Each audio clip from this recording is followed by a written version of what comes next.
Donc nous sortons de la période de Noël, et moi-même j'ai assisté à des messes, notamment à Notre-Dame-des-Champs, à Paris, et entre autres. Bon. Et je suis évidemment frappé par certains textes qu'on nous a distribués.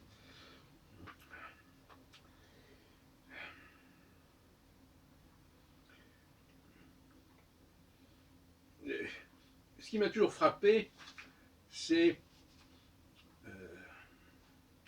un phénomène de substitution, de remplacement. En fin de compte, de double substitution. Parce qu'on passe d'un dialogue, d'une alliance entre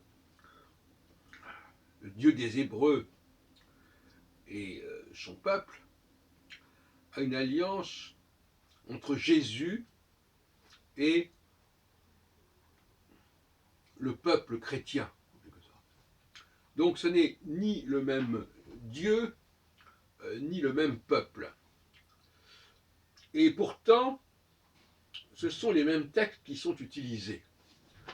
Notamment le psaume 97, qui est parfois devient 96 dans la Bible juive.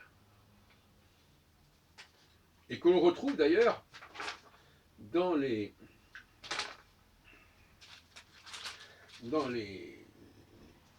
livres de prière juifs, notamment lors du Shabbat.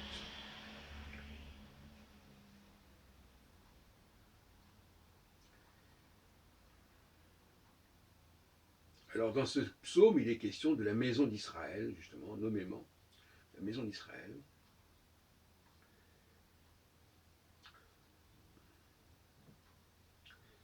Et on parle aussi beaucoup, dans cette occasion, du peuple fidèle, le Seigneur t'appelle. Ça, c'est pas dans le psaume. Enfin, c'est récité à ce moment-là. Peuple fidèle. Le peuple fidèle. Qui est ce peuple fidèle? Et quel est ce Dieu?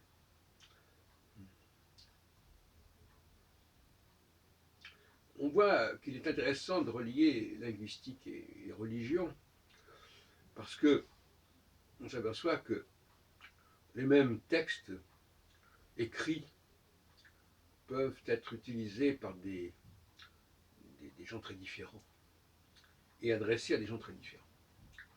Ce qui me paraît un petit peu une imposture. Alors, réconciliation, on nous parle aussi de réconciliation. Alors là, on ne comprend pas très bien. Se réconcilier, ça veut dire qu'il y a eu quelque chose dans le passé. Et ce passé, c'est le peuple hébreu qui l'a connu. C'est aussi comment les prophètes se sont adressés au peuple hébreu. Et donc, en quoi cette réconciliation, cette entreprise de réconciliation est-elle imputable aux chrétiens d'aujourd'hui, qui ne sont pas le même peuple, et qui n'ont pas forcément de rapport avec le même Dieu? Voilà, c'est un petit peu, ça peut se discuter. Parce qu'on passe constamment, on ne sait jamais très bien, du père au fils, enfin bon, c'est pas très clair. Il y a une sorte d'ambivalence, d'ambiguïté, plus ou moins délibérée d'ailleurs, je devrais le dire. Donc on a affaire à une forme de remplacement. C'est pour ça que pour les juifs, écouter ce que disent les chrétiens peut créer un malaise. À la fois par ce qui diffère et à la fois par ce qui ressemble. Tout comme quand un Français écoute un Anglais parler, il y a une sorte de malaise, à la fois par ce qui diffère et par ce qui ressemble. Tellement de mots se retrouvent en anglais qui sont à l'évidence issus du français.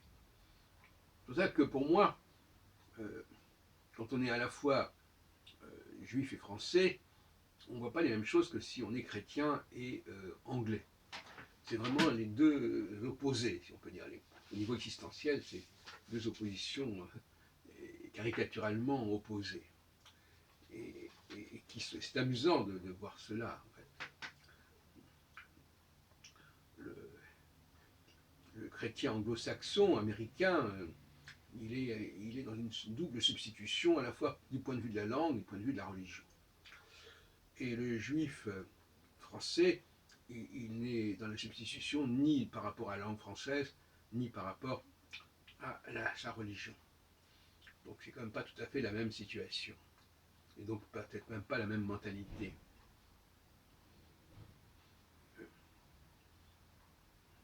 Alors, j'ai aussi écouté ce qu'a dit Claude Birman dans une réunion de l'Université populaire du judaïsme sur Internet. Là aussi, je suis un petit peu sur ma faim, reste un peu sur ma faim, parce que il a raison, Birman, de rappeler cette ambivalence d'un peuple qui est à la fois ethnocentrique et à la fois qui est universel. Oui, donc on retrouve cette même ambivalence, mais il ne faut pas essayer de la résoudre synchroniquement. Il faut se contenter de la résoudre diachroniquement. C'est ça la différence. D'ailleurs, il ne s'agit pas de dire que il n'y a pas et ceci et cela. Hein. Ce n'est pas la poire et le fromage. Ce sont des états successifs.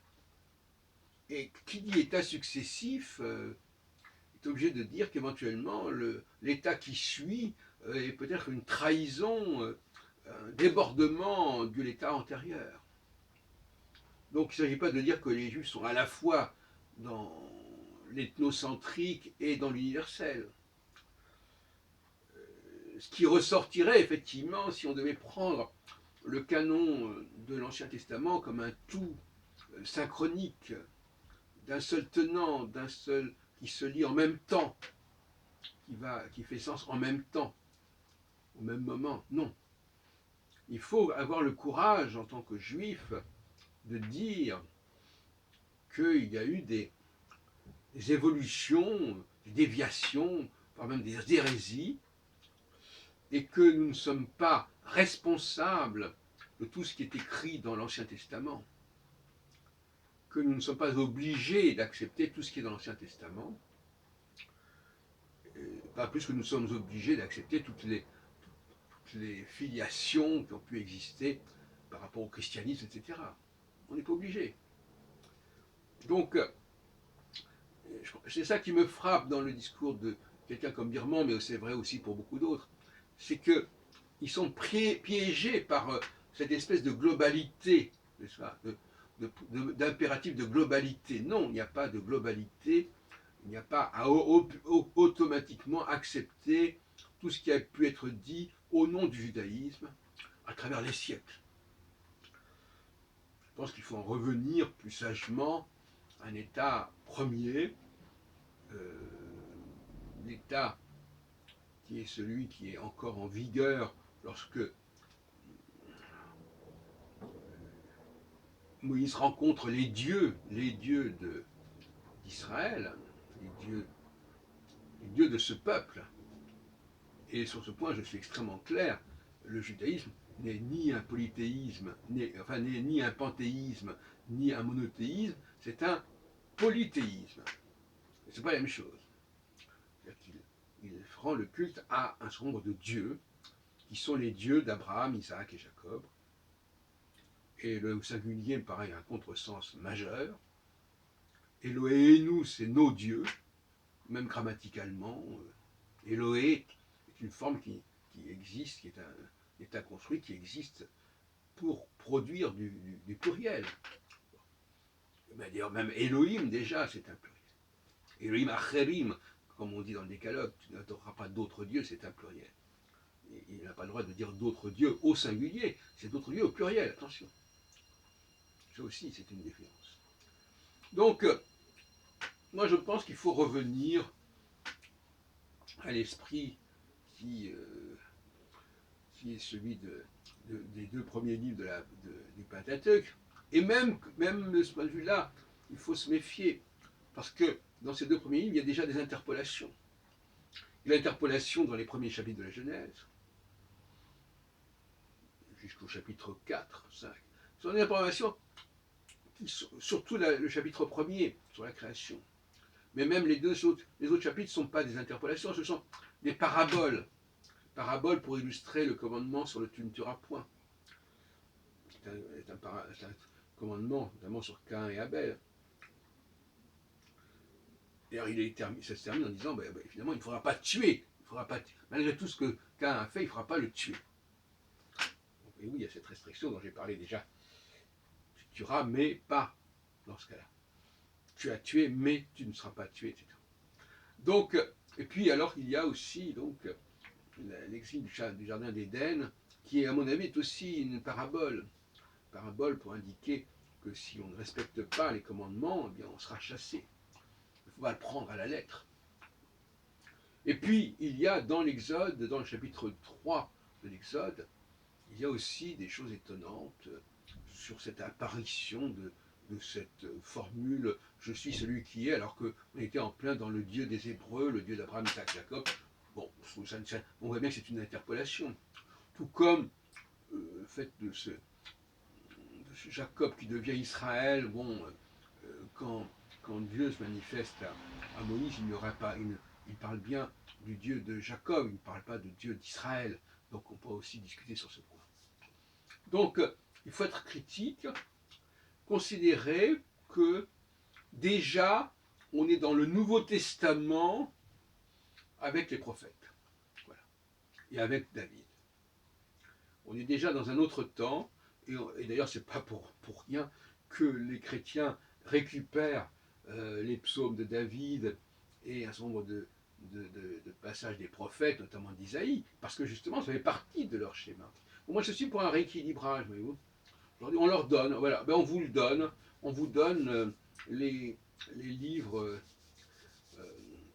des prophètes et des hagiographes. Bon, c'est un judaïsme tardif, c'est un judaïsme qui n'est plus ce qu'il est, qui s'est dénaturé de certaine manière. On vous le donne, mettez-le dans votre Nouveau Testament, parce qu'on préfère cela plutôt que vous nous disiez oui, voyez-vous, déjà dans le judaïsme, on avait dit ceci, ou déjà dans le judaïsme, on avait annoncé cela.